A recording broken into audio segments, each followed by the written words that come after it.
ભાઈ ભાઈ શું રાયડું નાખે છે પણ? હા, એક સારા સમાચાર હે અને એક ખરાબ સમાચાર હે. પેલા કયા સંભળાવું ઈ કયો? પેલા હારા સમાચાર સંભળાવ. તો ભાઈ સારા સમાચાર ઈ હે કે આખા ગુજરાતમાં ડોનમાં પેલા નંબરે તમારું નામ આવ્યું. અરે વાહ ભાઈ વાહ.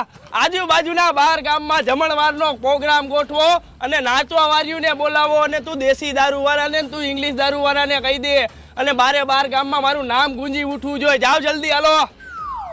અરે ભાઈ એટલા બધા રાજી થાવમાં હજી એક આ બીજા ખરાબ સમાચાર હે ઈ તો સાંભળી લ્યો પેલા. હા તો એ ખરાબ સમાચાર સંભળાય. હા ભાઈ, તો બીજા ખરાબ સમાચાર ઈ હે કે તમે જ્યાં દેખાવ ને ત્યાં એન્કાઉન્ટર કરવાનો ઓર્ડર હે. એન્કાઉન્ટર નું નામ સાંભળીને હારા હારા ડોને ભાગે અને મારે ભાગવું જોઈએ નક્કી મારો વારો ચડી જાય.